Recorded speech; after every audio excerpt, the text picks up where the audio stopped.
Most people over 50 fail at fasting because they fight the wrong battle. They white-knuckle hunger, cut calories, and wonder why nothing changes. Hunger is not the enemy. Unmanaged hormones are. When hormones are right, fasting stops feeling like discipline and starts feeling like relief. Here is the rule that changes everything. Insulin is the gatekeeper of fat burning. Every time you eat, insulin rises.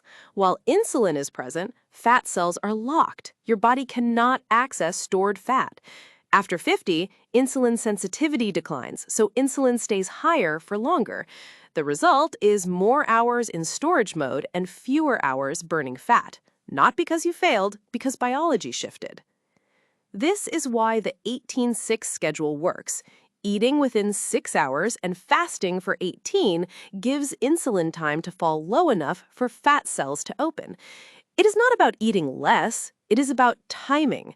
Research consistently shows time-restricted eating improves insulin sensitivity and fat oxidation while preserving lean muscle, which matters most after 50.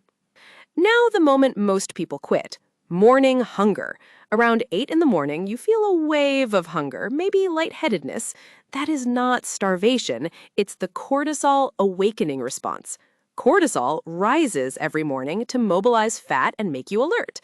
That sensation usually lasts 20 to 30 minutes. If you eat, insulin rises and the switch flips back to storage. If you wait, drink water or black coffee, it passes. On the other side is calm, focused energy. After 50, learning to tell hormonal discomfort from real hunger keeps you in the game. Think of your body as a hybrid car.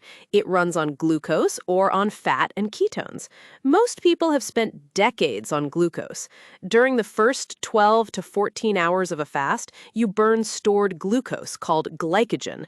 When it runs out, your body switches. Fat oxidation begins and your liver makes ketones. Your brain runs clean and steady. You are not starving your brain. Your body can make the glucose it needs from fat through gluconeogenesis. The real payoff begins around 16 to 18 hours. That's when autophagy ramps up. Autophagy is cellular recycling. Damaged proteins and worn-out components are broken down and rebuilt. Studies show fasting increases signals that trigger this repair process, which is linked to better health span. After 50, this matters. You are not just burning fat, you are clearing the cellular clutter behind inflammation, insulin resistance, and tissue aging. 18 hours is where repair overtakes management. To make this livable, use the morning cheat correctly. Black coffee does not meaningfully raise insulin. It can help appetite and fat oxidation. Adding a small amount of MCT oil can help during the transition because it converts to ketones quickly and fuels the brain without ending the fast. Start with half a teaspoon, not a tablespoon. Increase slowly over 1 to 2 weeks. Finish eating early. If your window is noon to 6, that last bite matters. Growth hormone peaks during early deep sleep and targets visceral fat while preserving muscle. Insulin at bedtime blunts it. Finishing by 6 and sleeping by 10 gives insulin time to clear so overnight repair can work. Expect a rough first week.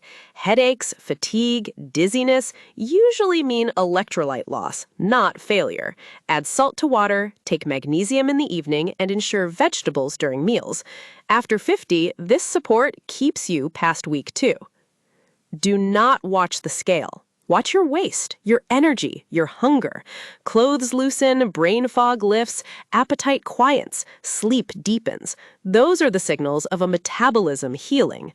After 50, you are not fasting to lose weight. You are fasting to give your cells time to repair.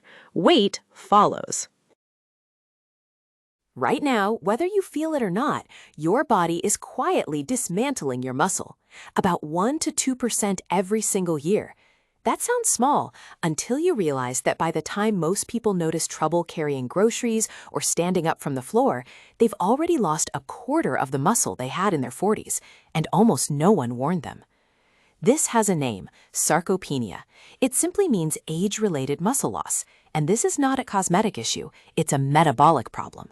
Muscle isn't just for strength, it's your main system for clearing blood sugar. The more muscle you have, the better you control glucose. The less you have, the faster insulin resistance develops. That's how muscle loss turns into belly fat, fatigue, brain fog, and type 2 diabetes after 50.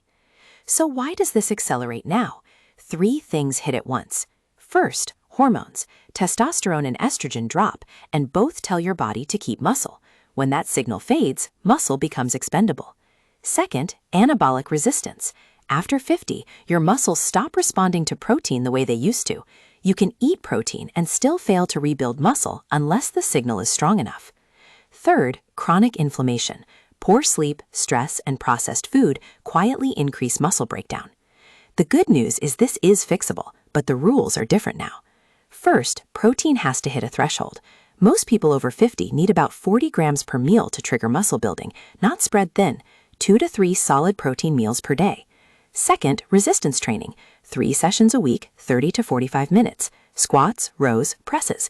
Give your body a reason to keep muscle and gradually make it harder. Third, protect recovery, 7 to 9 hours of sleep, manage stress, and don't fast so aggressively that you starve muscle of protein. Do these consistently and muscle loss doesn't just stop, it reverses. Your body isn't broken, it just needs the right signals.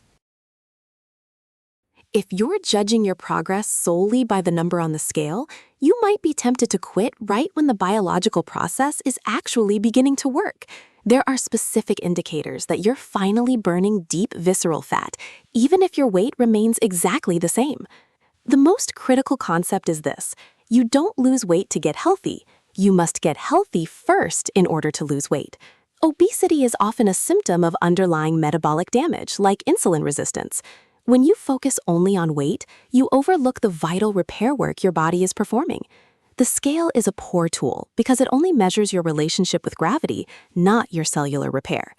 In the first week or 2 of a low-carb plan, you might see a dramatic drop of 7 to 14 pounds, but this is primarily water weight. For every gram of glucose your body stores, it also stores 3 grams of water. When you stop eating carbohydrates, your body dumps this excess fluid. After that initial flush, the scale often plateaus because your body has a priority list. The first fat it burns is not on your hips, but the dangerous fat inside your liver. You can reduce liver fat by up to 50% in just 2 weeks. This is called visceral fat. So if the scale is stuck, but a tape measure shows you're losing inches from your waist, you are successfully burning it. Another reason the scale lies is body composition. Muscle is significantly denser than fat. As you fix insulin resistance, you may be building muscle tissue while losing fat. This means you can stay the same weight but look completely different in the mirror. If your clothes are looser, that's the ultimate sign fat cells are shrinking. The best indicator, however, is physiological. The number 1 sign that your metabolism is switching to fat-burning mode is the complete loss of appetite. When you can go for long periods without being hungry, it means your body is finally eating its own fat for fuel. That, combined with higher energy and mental clarity, proves you're on the right track. Forget the scale. The real progress is happening within.